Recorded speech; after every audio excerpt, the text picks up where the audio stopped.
on, everybody? It's Fabs here with the Believe Fantasy Football Show with myself, your friendly neighborhood fantasy football analyst, Michael Fabiano, joined, of course, as always, by my guy, Tass. What's up, brother? How about them Cowboys? How about them? How about them Nice Cowboys? start. How about them Jets too? Monday night winners. Congrats. I got to talk about that. I know this is a fantasy football show, and trust me, I'm going to spin this into fantasy football. Jets fans, come on. It was going to happen. There was no way it wasn't going to happen. I love talking about hexes and curses. I used to write articles about the Madden curse. I used to keep tabs on the Sports Illustrated curse. And of course, as a Yankees fan, I owe the curse of the Bambino. I wish that one never went away because the Yankees have sucked ever since that thing got broke. But the Jets are cursed. Okay. You want proof? Do you want proof? Last night, Aaron Rodgers did not get through an offensive series.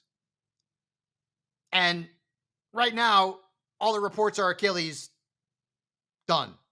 Maybe done, like done in pro football. I don't know what Joe Namath did.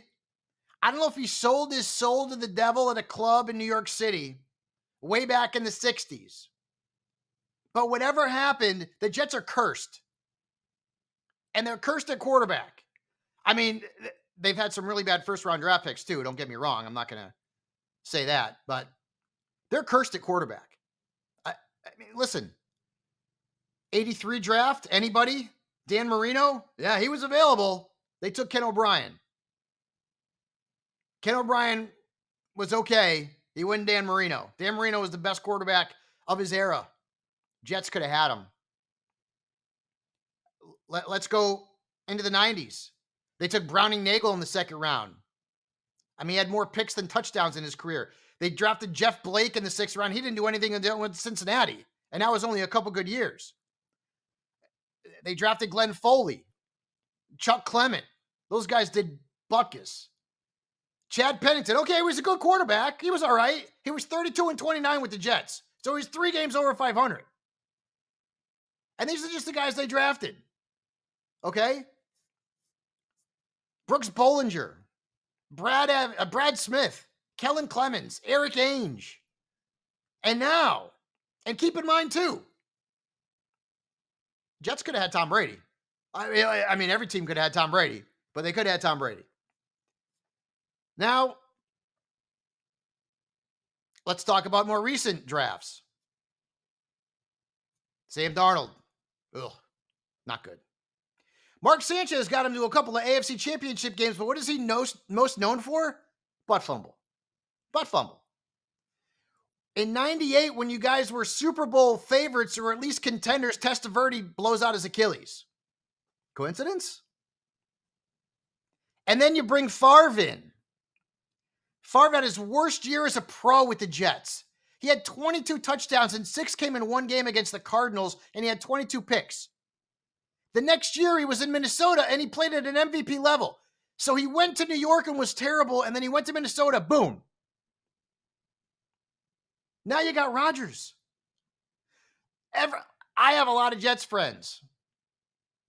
And they're all, this is the most excited they've ever been, ever. Aaron Rodgers, oh my God, he's here. No, you're gone now. Guys, you got to know, they're cursed. If I remember correctly, Tass, the Jets could have gotten Trevor Lawrence, but I think they won a game that they should have lost. It was meaningless. And the Jags ended up getting him. It's all part of the curse. Jets are cursed. So yeah, now, what do you do? Am I wrong? No. You forgot. You forgot Geno Smith in there as well. Right. He sucked too. I thought I got them all. I got most of them. Yeah. And then also, I mean, Zach Wilson. Right. Yeah. Okay. Let's look at the Jets. Since 2012, their first round picks, Quentin Coples, D. Milner, Sheldon Richardson, Calvin Pryor, Leonard Williams, Darren Lee, Jamal Adams, Darnold, Mekhi Becton. Listen, you guys, you can't get it right. I mean, Garrett Wilson, great. Breece Hall, great. Love it. And boy, Garrett Wilson, that guy stole an interception and made it a touchdown. That was one of the best catches you'll see all year. Because Zach Wilson threw that ball right to the defender. And Garrett Wilson became a defender and then a receiver. But other than that, he didn't really do much.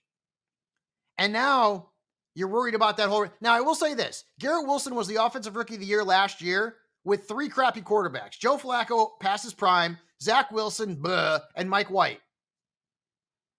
So I'm not saying that like Garrett Wilson's completely done, but boy, that ceiling came down.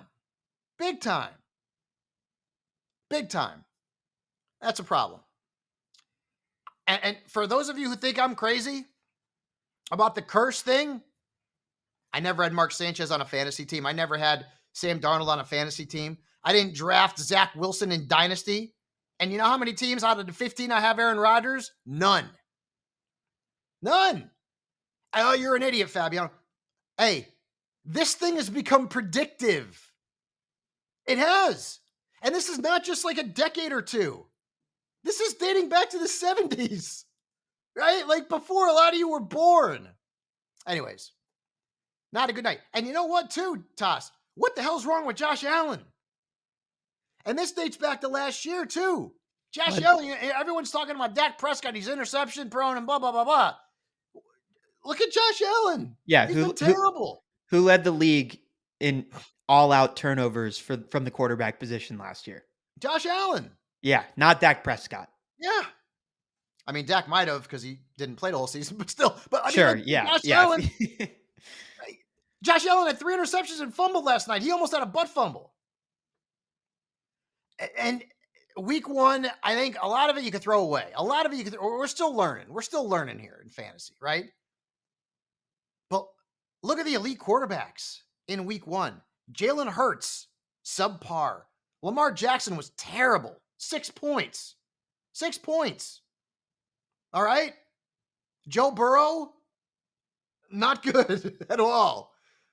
Josh Allen, 9 points. I hope this trend doesn't continue because we're all going to get burned because a lot of people, including myself, went in on these high-end quarterbacks. I think Jalen Hurts is going to smash the Vikings on Thursday night, but it is what it is. So, and by the way, speaking of Thursdays, we're going to move the podcast release dates to Thursday now. I want to get that Thursday night football preview in there. It gives more value than a review. And then we'll go into Thursday and then go into the weekend starts and sits. So we're going to be Tuesdays, Thursdays now, moving forward throughout the course of the season. So keep that in mind. So ramifications of Rodgers being gone. Garrett Wilson's ceiling takes a hit. Breece Hall, boy, he looked good. That guy, I mean, every time he touches the ball, he's breaking like an 80-yarder. And Dalvin Cook, I mean, he's not washed, but he's in the laundry basket. Let's put it that way. Okay. The Jets are in trouble. And now you got the Cowboys coming up. The Cowboys defense is going to smoke Zach Wilson. All right. Like Jackie Gleason used to smoke those big fat cigars back in the day. And if you don't know who Jackie Gleason is, go take a look at it. I'm dating myself there, Tass. Cowboys will be the number 1 defense this week. No question. After what we did to the Giants, we're gonna pick it right back up with another New York team. Smoke those Jets into oblivion. Anyways, off of my Jets rant.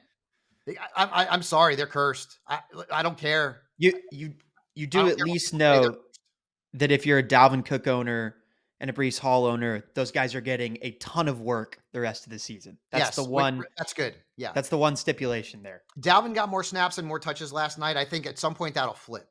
Sure. Because they're trying to bring Breece along a little bit slowly.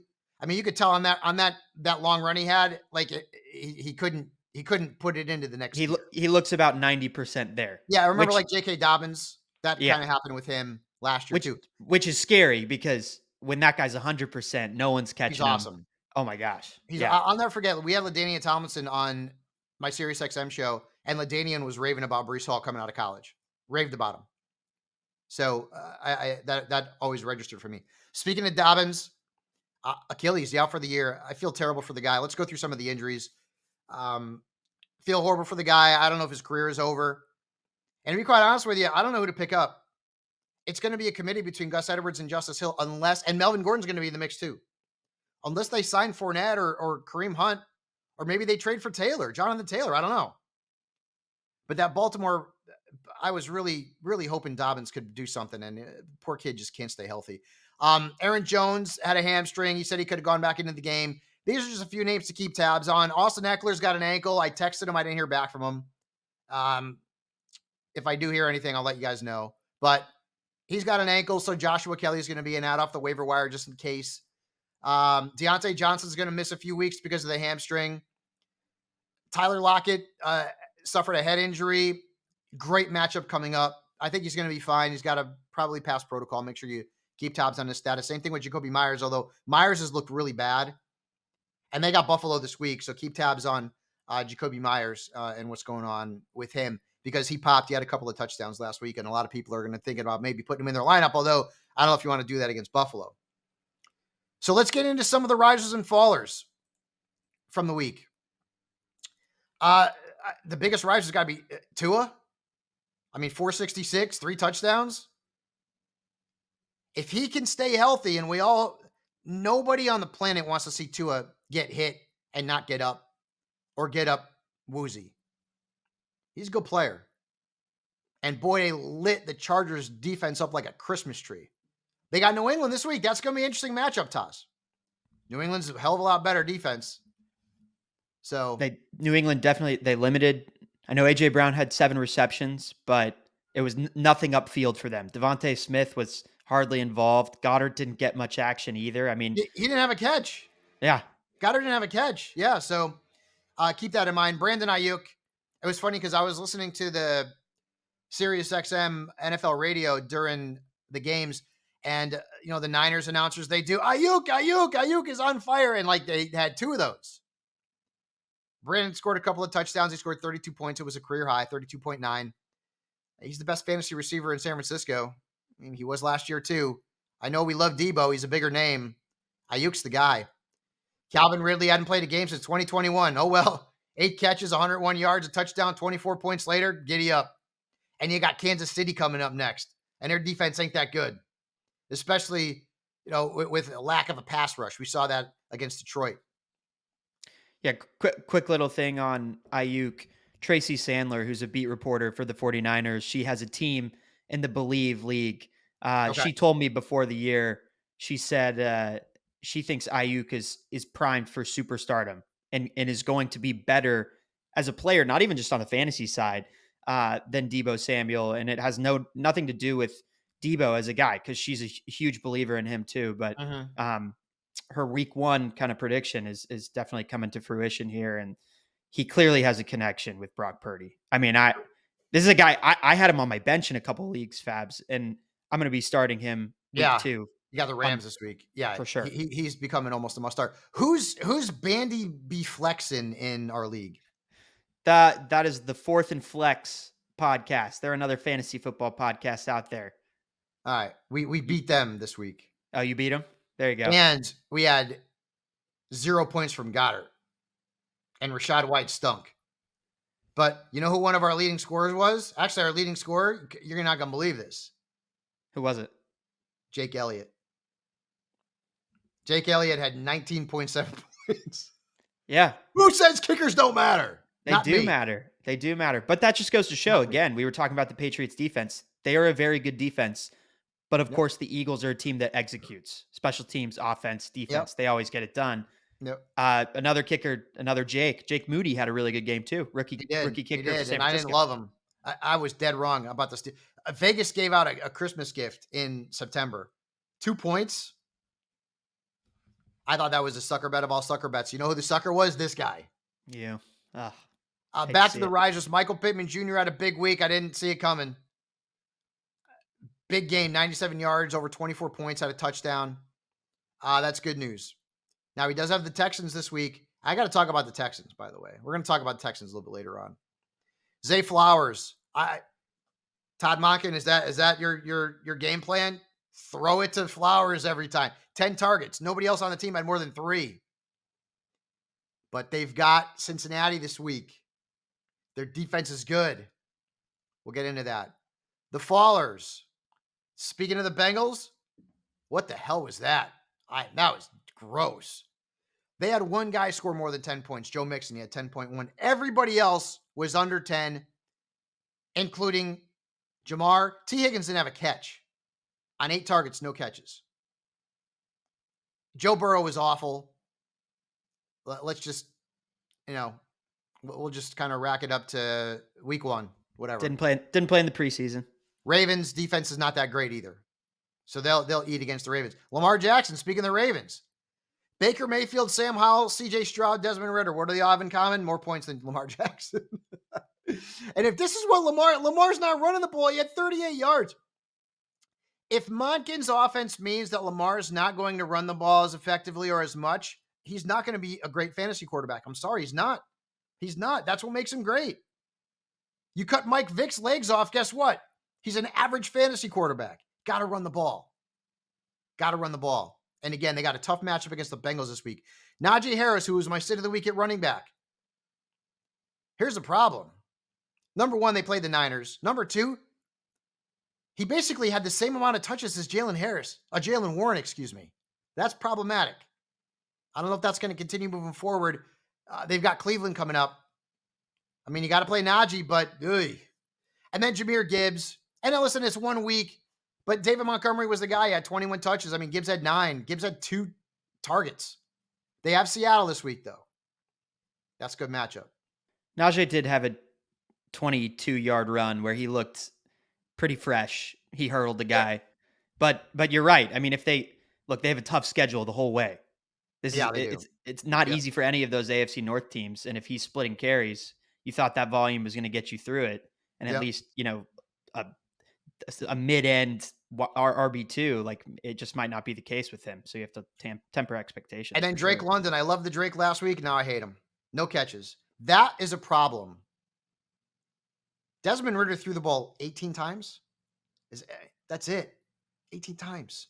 If Kyle Pitts got drafted by the Chargers, he'd probably be awesome.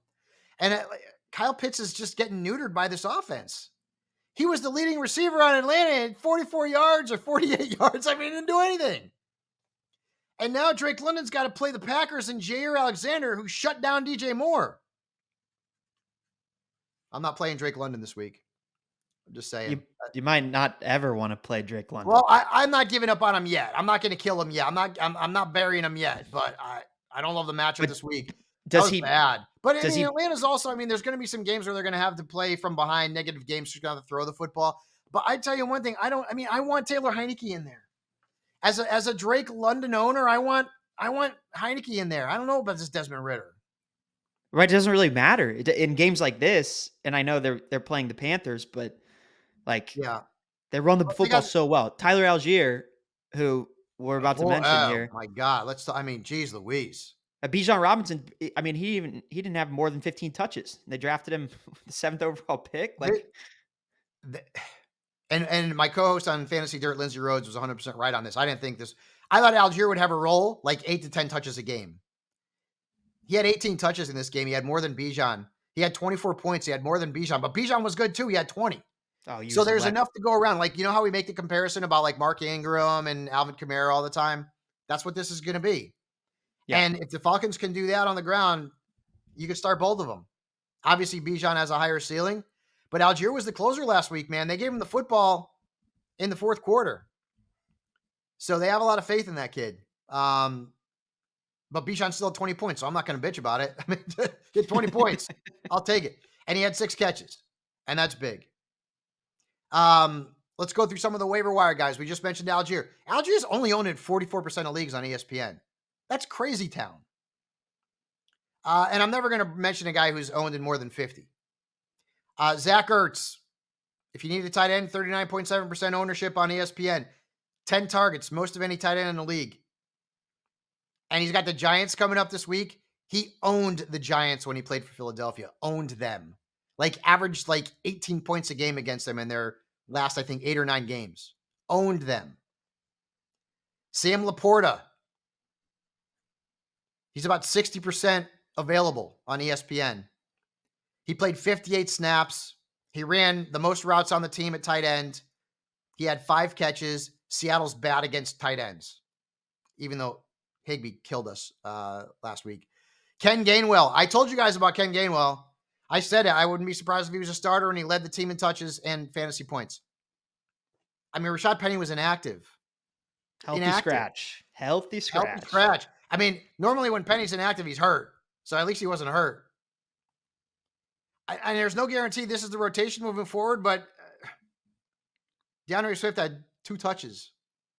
And Boston Scott didn't get a ton of action either. I mean, Gainwell at 18. Nope. They got Minnesota on Thursday night. Speaking of the Ravens, of course, before we talked about J.K. Dobbins being hurt, I don't know who to pick up between Gus Edwards and Justice Hill because I think it's going to be a committee. Edwards is about 80% available. Justice Hill's available everywhere. They both should be added. I just don't. The touches were basically split. I guess if I had to lean one way, it's Edwards if I'm looking for touchdowns. It's Hill if I'm looking for catches. It's going to be a committee.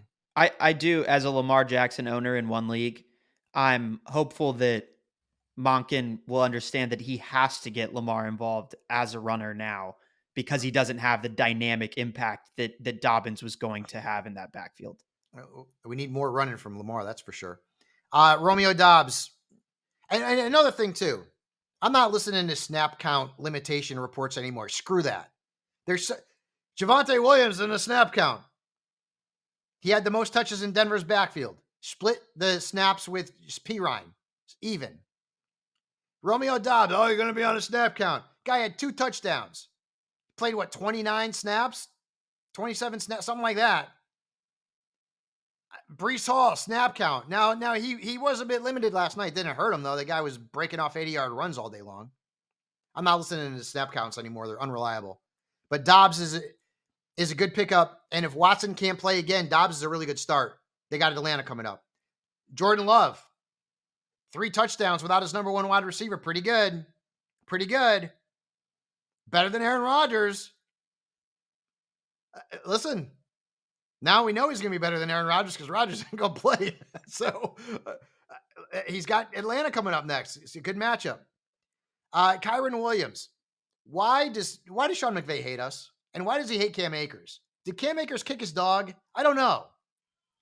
I'm not. What do you mean? He's not an effective rusher. That's what he did. He was really good in the second half of last year. He showed flashes as a rookie before he got hurt. He gave him 20 carries. What else does he need? But most of them were in the fourth quarter when they were melting the clock down because they were winning the game.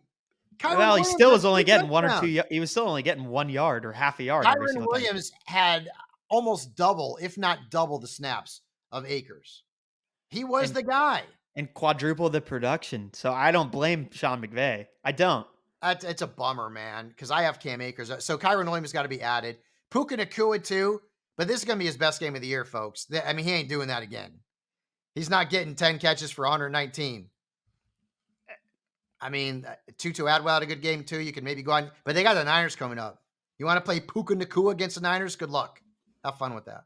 I'd rather go personally. Nakua is more appealing to me than Atwell. Atwell's size yes. is always limiting, and at least Nakua is going to be out there when they get to the red zone. Can I just ask you a quick question here? What do you think of owned in 4.2% of leagues, tight end Hunter Henry? Yep. And Miami's not good against tight ends, dating back to last year, so he's worth a look too. But although it's Gesicki revenge game, but no, Hunter Henry, there's a lot of waiver wire potential this week because there always is in week 1 because just weird stuff happens. Yeah. One other guy I want to throw out on the running back side, Josh Kelly needs to be picked up. If he is available, we said that with Austin dealing with the ankle. Yes, absolutely. And you could also throw in Roshan Johnson. I mean, we've only, we don't want this podcast to be an hour long. I can't name them all, but you're right. Absolutely. Especially if you have Eckler. Well, we know better than anyone that a Kellen Moore offense likes to have 2 backs featured. And so I think Kelly had a big game. It looks like a different guy out there. Yeah. Rashid Shaheed also, number 3 receiver in New Orleans. Michael Thomas is healthy right now. If he gets hurt, Shaheed could be the guy, and she had a good game. Field stretching type of young guy. I think he's 25 years old. And I mean, listen, Derek Carr's he's not going to be great, but he was good enough. Olave had a good game. Thomas had 11 points? If I'm getting 11 to 14 points for Michael Thomas, every week. I drafted him as my wide receiver 3 or maybe even 4. Yeah, I'm in. I'll take it. It's great. It's great. Olave's awesome though. Olave, that was God willing, he doesn't get hurt. That was one of the easy bust out predictions of the year. So also, if you're looking for defenses to stream this week, Tass, you like the Broncos against the Commanders in Denver. Tampa against the Bears. Justin Fields. No, I didn't even mention Justin Fields as one of the quarterbacks who didn't play well. Yeah, I should have. He wasn't as bad as Burrow or Lamar, but still, man. I mean, it's the same. It's the same as last year, though. He's running around like a chicken with his head cut off. Like, he's going to get hurt. He's going to get hurt. He's going to get hurt. And the quarterback behind them, you don't want to know who that is. Colts defense this week against Houston. Do you like that one? Talk to me about the Texans. Talk to me about that one. So CJ Stroud is not going to be fantasy viable most of the year. He was accurate in the game. And actually, Nico Collins and Robert Woods both had good games. Like from a fantasy standpoint, in PPR, they were in double digits. They were both good. Dalton Schultz, I believe, ran the most routes of any tight end in the league. He didn't do anything. But Nico Collins is a good play in a deeper league in DFS. Robert Woods, they've got the Colts this week. And I will say something about Houston. Don't just decide Anthony Richardson was good last week. He's a must start. Houston's defense against quarterbacks, they've been the toughest team in the league against QBs in fantasy since last year. And they gave up 6 points to Lamar Jackson. 6. And Lamar's got a similar skill set to Anthony Richardson. So Anthony Richardson might not have an easy go of it this weekend. Is he a high QB2? Probably. Houston defense is good against the pass. They can't stop the run to save their lives, but they don't give it up to quarterbacks. They don't. So just keep that in mind. Let's get to some questions here before we skip out for the program. And again, you're listening to the Fantasy Football Show on Believe with Michael Fabiano. My guy Tass is with me. Make sure you subscribe, give us a good review. Hopefully we're helping you with your waiver wire moves and ultimately going to help you win a championship. Here's a few questions. This is from Zart John. Will Goddard bounce back or should I look for a replacement? 0. You know how many guys gave you a 0 this week? Drake London, Dallas Goedert, T. Higgins. 0s. All starting everywhere. Everywhere. Come on. What's on the waiver wire? Tight end. Yeah, just keep playing Goddard. It was a blip on the radar. Brooke Deck, coming into the final game, I'm up by 1 point. My opponent is done. All I have is left to play is my defense. I benched them as to not possibly go negative. Is that considered bad sportsmanship? No, that's considered smart. And you also won, so congrats. What did Herman Edwards say? You play to win the game. You play to win the game. Smart. There's no rule against it in your league. Smart. Now, I will say this. You also take away the opportunity for your team to score points. And if there is any kind of tiebreaker at the end of the year that includes points, that could hurt you.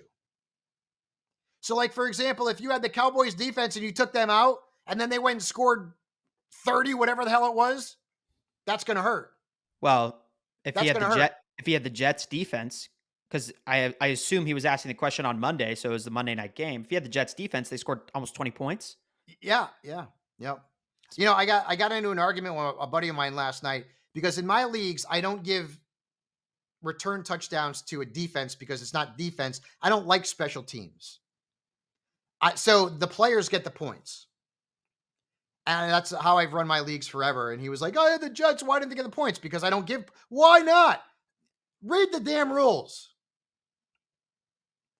If you don't like it, it is what it is, man. Like, I don't like being in leagues where there's no kickers. But guess what? I'm in leagues with kickers. That's the rule. I go by the rule. Number one, there's not enough punt and kick return for touchdowns that it's really going to matter. But like Isaiah Pacheco last year had almost 600 yards as a return, man. Like, I want him to get those points. Why shouldn't he? It's part of his skill set. I don't give it to the special teams. Anyways, next question. Eric Lee _816, best move on the waiver wire, running back, wide receiver ads. We just went through them. Ken Gainwell, Tyler Algier, Kyron Williams at running back, to a lesser degree, Roshan Johnson, Josh Kelly, as Tass said, because of Eckler. Wide receivers, Puka Nacua, Tutu Atwell, Romeo Dobbs, among the best options in leagues where, you're not rolling out 8 teams. Zay Flowers is long gone, so don't even think about him. But speaking of Zay Flowers, Jazzy Jeff Real Talk wants to know, is Zay Flowers now a weekly starter in PPR? I like that. Jazzy Jeff Real Talk. Right? Fresh Prince of Bel-Air, right? Jazzy Jeff and the Fresh Prince. Jeff. Yeah. Again, dating myself. Probably the last time I listened to a rap song too.